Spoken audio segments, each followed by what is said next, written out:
Ladies and gentlemen, if you enjoy my video, please click the like button and share the video. It is the only way the YouTube algorithms really notices me. I will be very grateful to you. The ruins that speak of my past. Scary story, published by Scare Fiction. Read for you by Scare Fiction. Chapter 1. The Return. I had no intention of ever going back. That part of my life was buried, boxed away like the old keepsakes gathering dust in my attic. But when the letter came, it didn't ask. It demanded. Its plain envelope had no return address, no signature, but the words scrawled inside shook me to my core. Come home. The ruins remember. The handwriting was my own. New York was supposed to be the cure, the distance I needed from the shadows of my past. My life here was loud, chaotic, and comfortably impersonal. No one knew about the ruins, the things I'd done, or the ghosts that lingered behind in that forgotten town. I kept busy, running from the silence that crept in late at night. But the letter was a rupture in my carefully constructed life. No matter how much I wanted to ignore it, something deep inside me stirred. The dreams started again that night. The ruins, jagged and crumbling, overgrown with weeds, calling to me like they had when I was a child. Only this time, the whispers were louder, more urgent, crawling under my skin like 1,000 voices screaming just beneath the surface. I packed a bag in the morning, telling myself it was just for closure. I'd go back, take one look at those crumbling stones, and walk away for good. I drove through the Midwest's flat, empty highways, the city's skyline shrinking in my rearview mirror. With each mile, I felt something tighten in my chest. The small town of Evans Creek came into view as the afternoon sun sank low, casting long shadows across the forgotten place. Everything looked the same, and that unnerved me. The ruins waited on the outskirts, half hidden by dense trees. The air was different here, thicker, like it carried the weight of all the secrets left behind.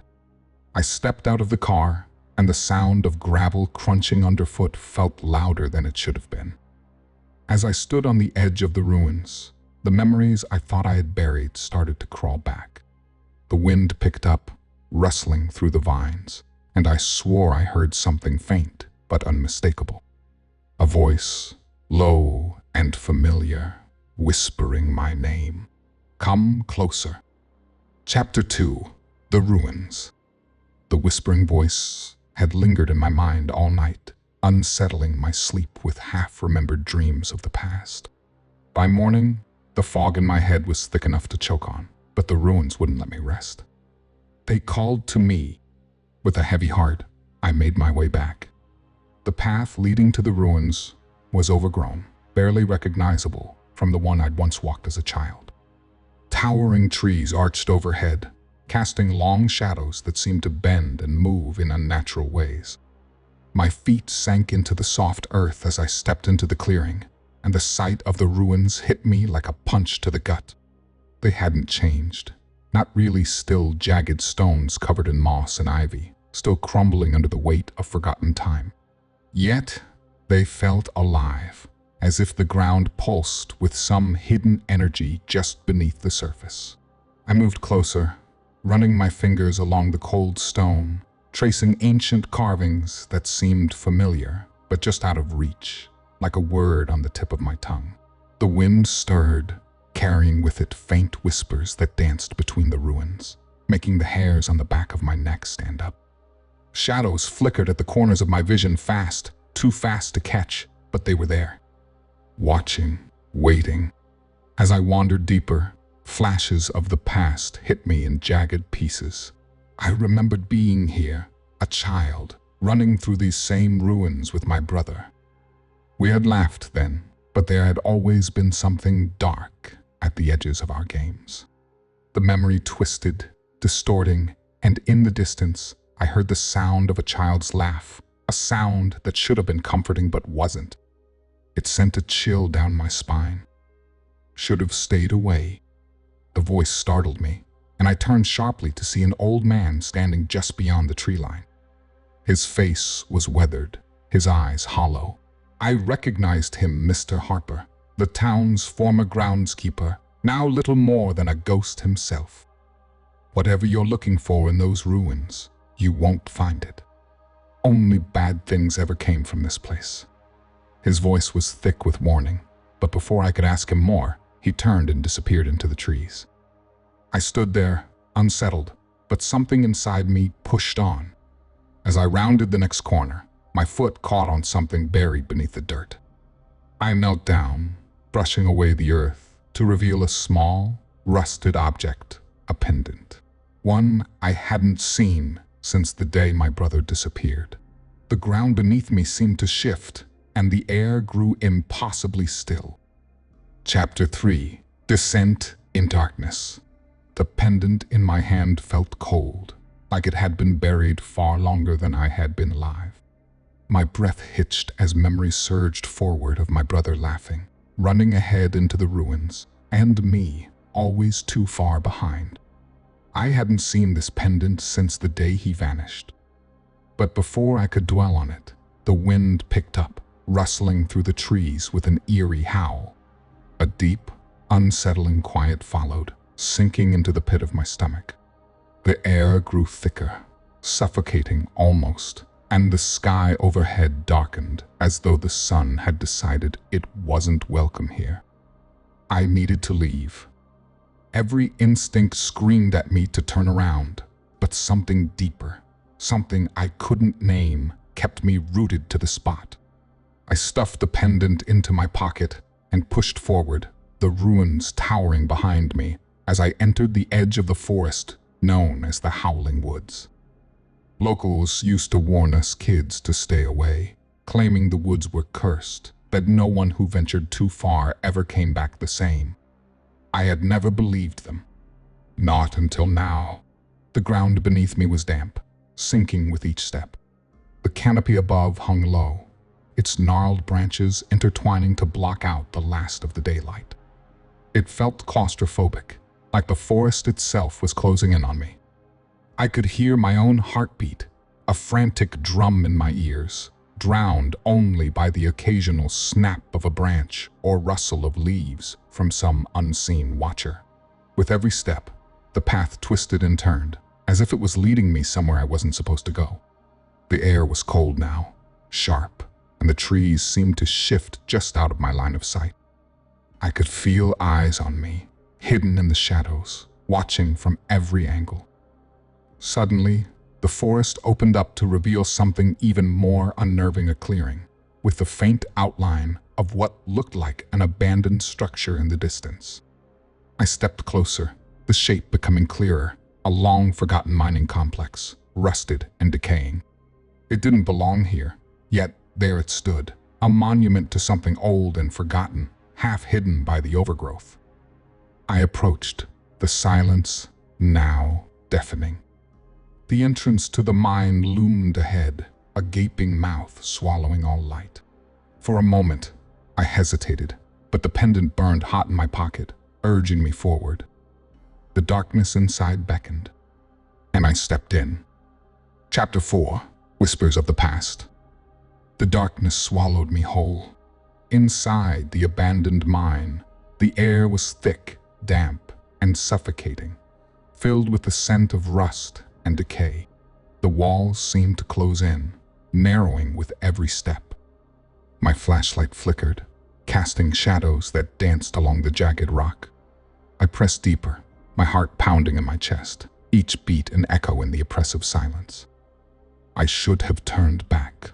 Every rational thought told me to leave, but the pendant burned like a brand in my pocket, compelling me to continue. I was drawn to this place, obsessed with finding out what it was hiding and why it felt so familiar. The deeper I went, the more the air buzzed with an electric tension. I wasn't alone. Shadows moved in the corners of my vision, shifting with each flicker of light.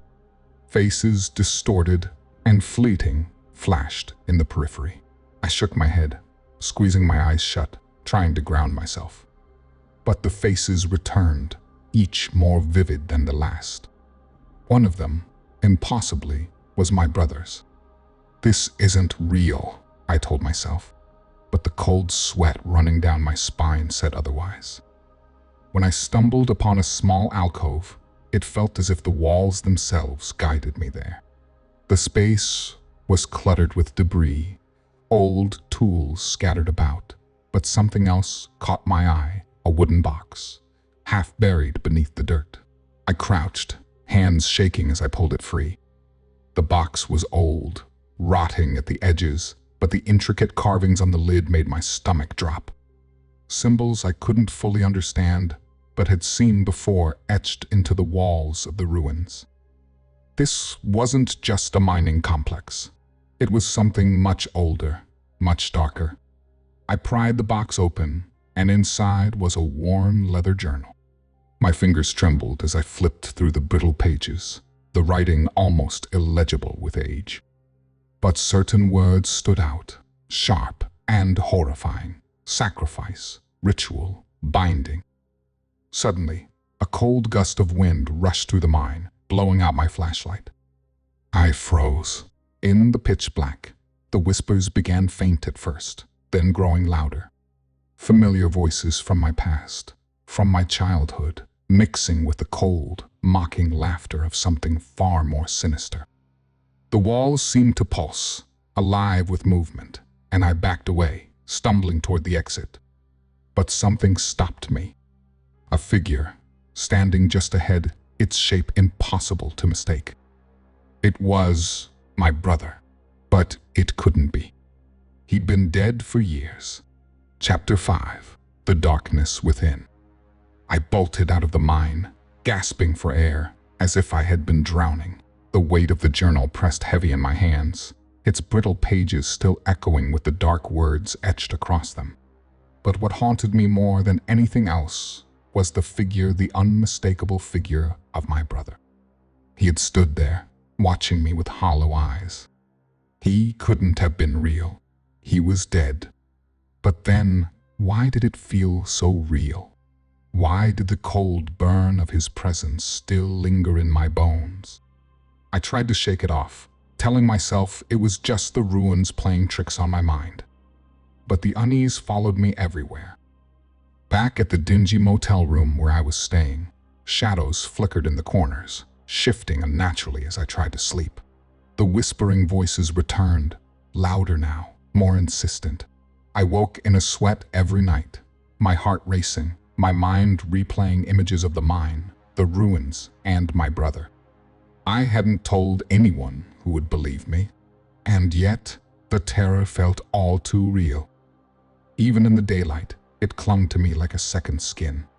Town felt colder, darker, as if it was conspiring against me.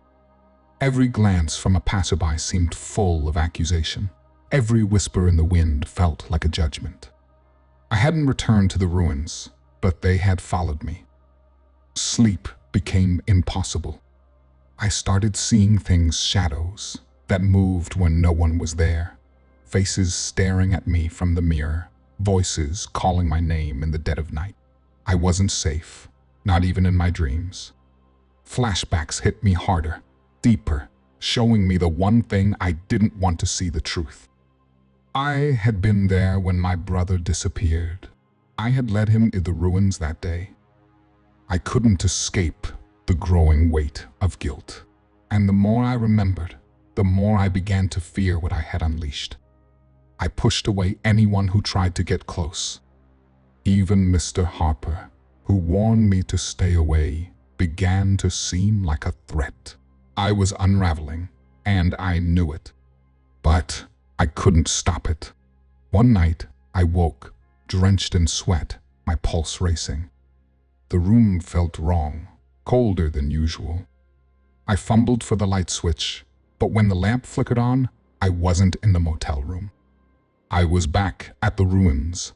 How? How had I gotten here? A cold gust of wind brushed past, and I turned slowly. There, standing in the shadows, was my brother. This time, his face was twisted in pain. "You did this," he whispered, his voice low and broken. You let it in. Before I could move, he vanished, leaving me alone with the crushing weight of the truth. Chapter 6. Confronting the Ruins. The chill of my brother's words clung to me, heavier than any nightmare I'd ever known. You did this. His voice echoed in my mind, over and over. I couldn't shake the truth. No more running, no more hiding from the past. The ruins had taken everything from me, and if I didn't face them now, they would take what little remained of my sanity. I packed a small bag water, a flashlight, and the journal I had found.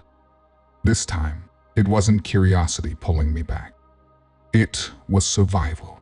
The ruins wouldn't rest until I answered for what I had done.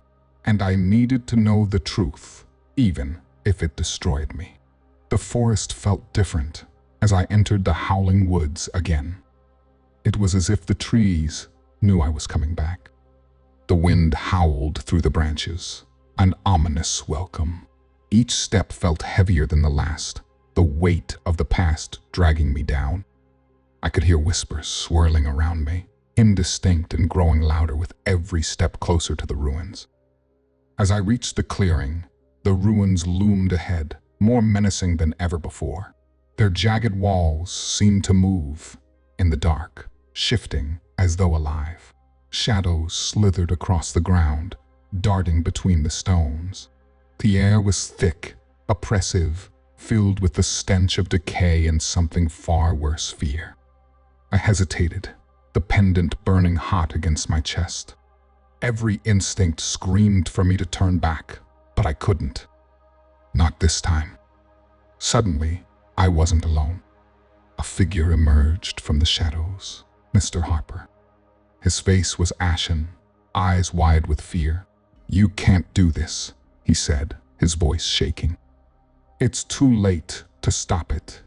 I have to, I whispered, my voice barely audible. I need to know the truth. The shadows moved again, faster now, forming grotesque shapes that twisted and writhed. I stepped forward, and the ground beneath me seemed to ripple like water. The walls of the ruins shifted, closing in, trapping me in their grasp. The whispers grew into voices, voices that mocked and taunted me, screaming accusations from every direction. You brought him here. You did this. The truth finally slammed into me. I had led my brother to the ruins all those years ago. It had been my fault, my carelessness, but I still didn't understand why. I pushed forward, through the shifting walls, deeper into the heart of the ruins.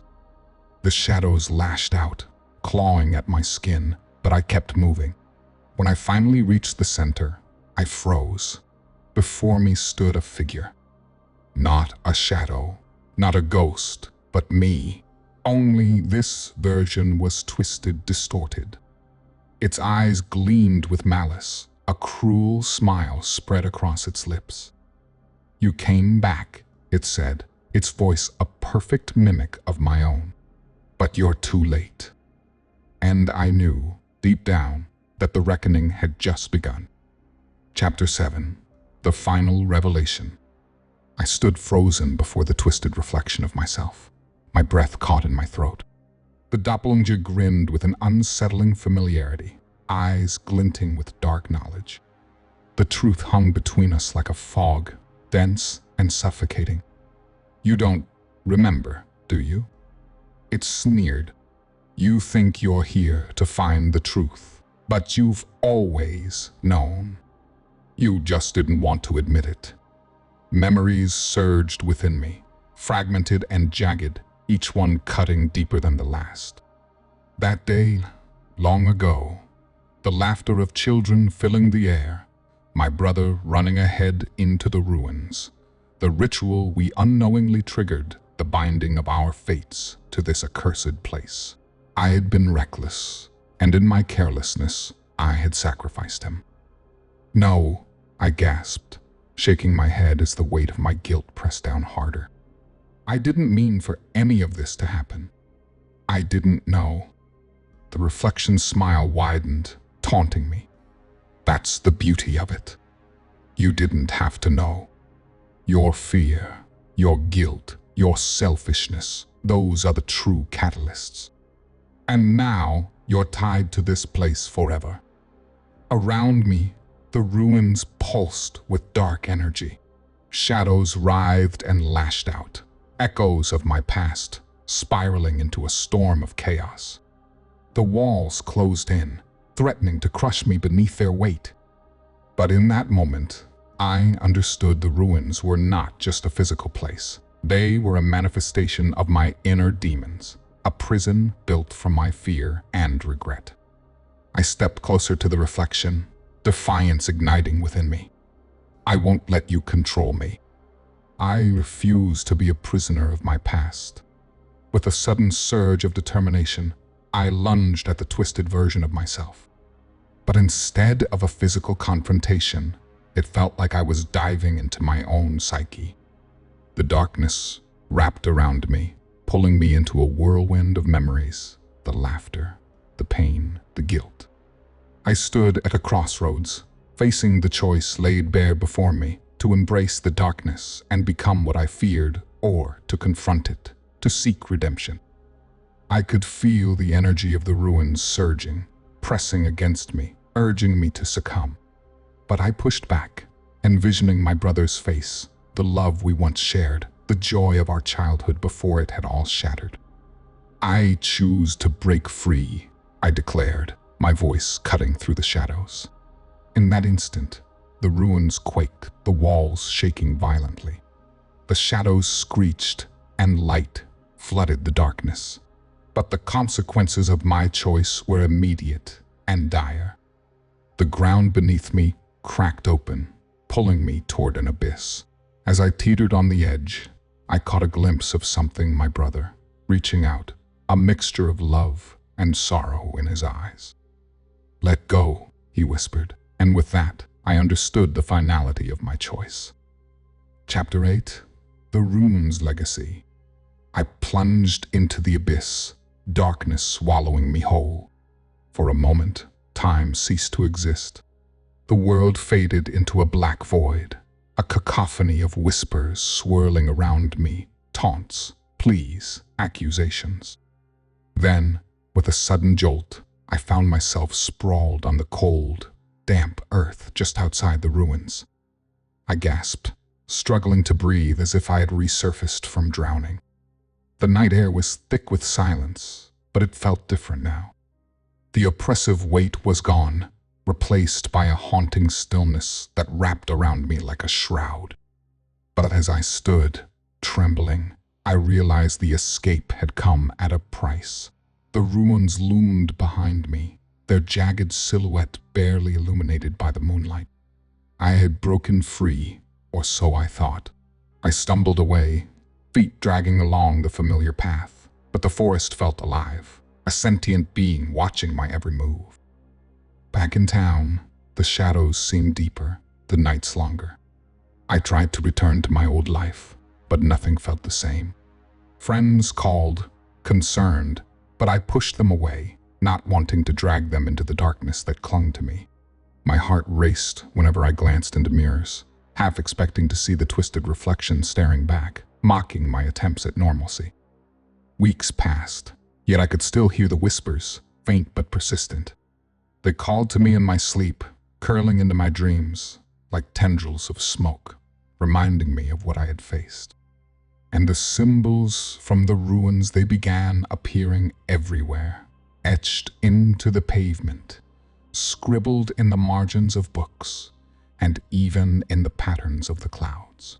One evening, while I sat in a diner, staring blankly at a half-eaten slice of pie, my phone buzzed on the table. A text from an unknown number flickered on the screen. "The ruins remember you." I froze, the words striking deep. My heart raced as panic surged through me. I looked around, half expecting shadows to pour from the corners of the diner. The sense of dread settled in my stomach like a stone. They hadn't let me go. The runes had merely taken a breath, waiting for the right moment to strike again. Just as I thought I might scream, I caught a glimpse of something out of the corner of my eye. The window was fogged up, and in the condensation, a symbol appeared, one I had tried to forget. The sigils, the shapes, the patterns, they were back, and this time they weren't just confined to the ruins. A chill ran down my spine. I had escaped the ruins, but the legacy of their darkness was far from over. The haunting had only just begun.